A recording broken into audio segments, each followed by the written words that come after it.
नमस्कार दर्शक बंधु मो भूषण आपण स्वागत आपण देखुं आपण प्रिय ओडिया यूट्यूब चैनल हसी हसैवा। सो दर्शक बंधु एबे शीत दिन चली तो ये शीत दिन में जदि आपण मानको काश होता है कौ काश जोटा कि आपण माने हुपिंग काश बोली कहती मीन्स आपण मानको काश होता है एमिति काश आपण पाखरे देखा जाय जे थरे काशिले आपण काश केबे बंद होनी कंटिन्यूअसली 2-4 मिनिट कंटिन्यूअसली काश होता है आपण माने काशु काशु अनिश्वासी हो जाती एते अनिश्वासी हो जाती जे आपण मानको निश्वास नबारे कष्ट होता है एवं ता सहित आपण माने बांती करि पकांती ए जो काश कथा मु कहूची शीत दिन रे देखा जाए एबे जो शीत दिन आरंभ हो जाय ए शीत दिन रे सब देखा जाए। दर्शक चलतु मु विस्तृत रे आपण माने कहि रखिबी ये काश होबार कारण तार लक्षण एवं तार घरोई उपचार विषय में मुझे कही रखी जदि आपण मैंने ए विषय जानापी चाहूँ एवं ए काश को आप घरोई उपचार कर ठीक करने चाहूँ तो केवल ही केवल आपण कौन करने पड़ो ये वीडियो को माइंडफुली प्रथम शेष जाए देखापी पड़ो देखला पर ये वीडियो में जमी सब कही जमी सब टिप्स कही तार कारण लक्षण सब बुझापी चेष्टा करेंगे और सेमती टिप्स कले आपण मैंने बहुत शीघ्र ए काशरू ठीक हो पारे। दर्शक बंधु आपण कही रखी आज दिन में आपण मैंने जेकोसी रोग आक्रांत होती से रोग को ठीक करने जब चाहूँ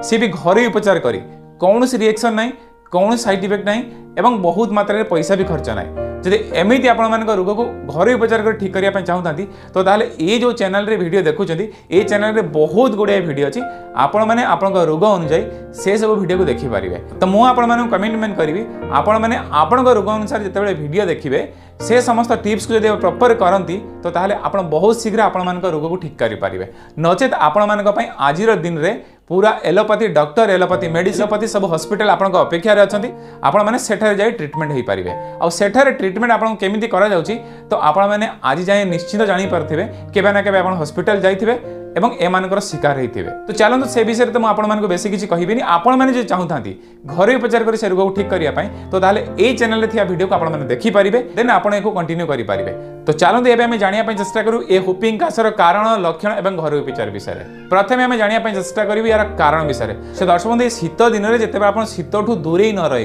प्रॉपर शीत वस्त्र न पिंधे खाद्य पेय जो सब ठंडा खाद्य ठंडा पानी अच्छी से सबुठ दूरे रे ता छड़ा जिते बड़े भी आप गाधौवे ठीक टाइम रे न गाधौवे दिन को 4-5 थर गाधौवे एमती कर आपण मैंने जेकोसी कारण जब ठंडा होते तो ताहले आपन पाखे प्रथम ठंडा काश देखा जाए जिते बड़े आप एसबूर नेग्लिजेंसी करती यार ठीक से आप उपचार करती तो तापर धीरे धीरे कौन हुए आपण पाखे होपिंग कप देखा जाए तो एमती कारण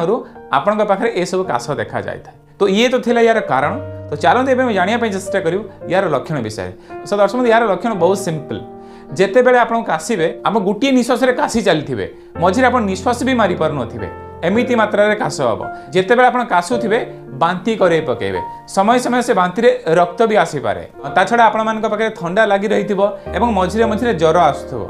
आपण मानक किसी भल लगनी खाइबा इच्छा हेनी आपको शोवाई भी इच्छा हेनी तो से टाइम में आपको कंफर्टेबल फील हेनी तो एमती कर गुड़ाए लक्षण आप देखा। तो चलते एवं आम जानापी चेष्टा करूँ यार घरोई उपचार विषय प्रथम टिप्स दर्शक बंधु अदा ने दर्शक बंधु आपण जो आंगुली देखुं आपण आंगुली साइज रे अदा खंड टी ने 2 फाड़ कर चिरीदेवे चिरीला जो गरम करेंगे 30% जलीगला बाहर करेंगे बाहर कलापर हलदी पाउडर कभर करदे मीन्स ता ऊपर हलदी पाउडर सब एमती लगेबे जमी पूरा संपूर्ण अदाटी हलदी पाउडर कभर होपर कौन करेंगे चुबई चुबई चुबई चुबई आप खाइबे। दर्शक दिन को 2 थर ये टिप्स को करेंगे ये थिला टिप्स नंबर 1 प्रथम जो टिप्स करेंगे प्रथम टिप्स रे 1 घंटा छाड़ी द्वितीय टिप्स आप करें। टिप्स नंबर 2 बेदना रस नेबे जोटा कि आपण मैंने डालिंब भी कही था तार रस आप नेबे उषम करेंगे उषम कलापर आपण मैंने पीबे। प्रथम जो टिप्स कले तार घंटे छाड़ी 2 नंबर टिप्स करेंगे। टिप्स नंबर 3 कौन करेंगे 3 ରୁ 4टी गोलमरीच नेबे जमीती आप चॉकलेट खाती सेमी चुबई तार रस खायापी चेष्टा करेंगे। ए टिप्स को आप केते करेंगे ना सेकेंड टिप्स कर 1 घंटा छाड़ी ए टिप्स को करेंगे दिन को 2 थर टिप्स करेंगे सकाळ थरे एवं संध्यार थरे एमती गैप मेंटेन करी आपण माने टिप्स को करेंगे। सो दर्शक जिते बड़े टिप्स को आपण माने करेंगे आपण माने यार रिजल्ट देखि आश्चर्य हेबे बहुत शीघ्र आपण मानकर काश को ठीक करेंगे। जदि बहुत दिन आपण मैंने आक्रांत हो आसुँच मिनिमम 7 दिन में आप काश ठीक होदी आपने किसी दिन आक्रांत हो आसुँच तो ताले गोटे 2 दिन में आप काश को ठीक करेंगे। दर्शक बंधु ये थिला संपूर्ण वीडियो केमी घर उपचार कर होपिंग काश को ठीक करेंगे। मुझे आशा करी वीडियो आपको भल लगे लाइक करूँ, भल न लगे डिसलाइक करेंगे। आउ जब एमती प्रकार वीडियो देखा चाहूँगी तो ताले ए चैनल को सब्सक्राइब करी पाखर बेल आइकन प्रेस करदे। दर्शक बंधु ए वीडियो एतिकी। नमस्कार, जय हिंद।